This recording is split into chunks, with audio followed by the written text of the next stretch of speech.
Dulu, mereka sangat rapat. Bermain, ketawa, selalu bersama.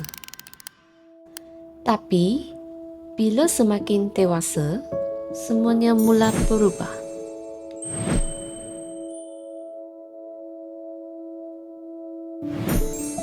Hai Tim, pesan KPI dah keluar. Terima kasih. Hana, tanya dapat naik pangkat tahun ni. Yeay, thank you. Tanya semua. Bye.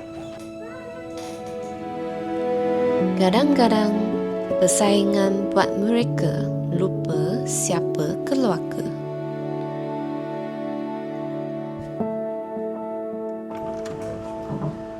Nak jalan ke? Dah, jom.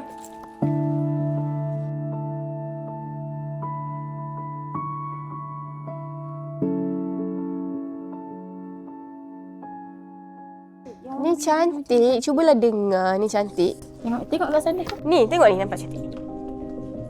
Ni, cantik ni. Warna biru. Cubalah listen. Cuba dengar. Dengar. Cuba dengar.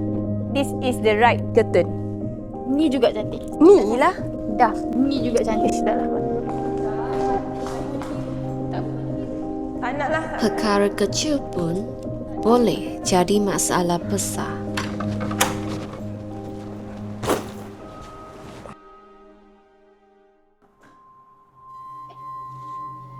Kadangkala kerana ego sampai kita terlupa ikatan adik-beradik.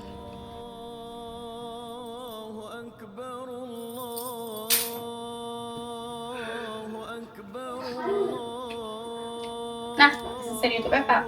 Untuk apa ni? Pakai je.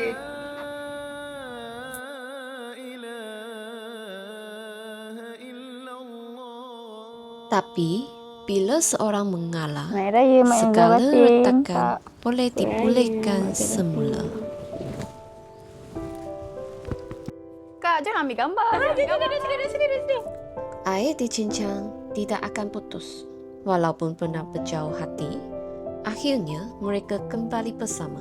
Raya tahun ini terasa lebih bermakna. Selamat Hari Raya Aidilfitri.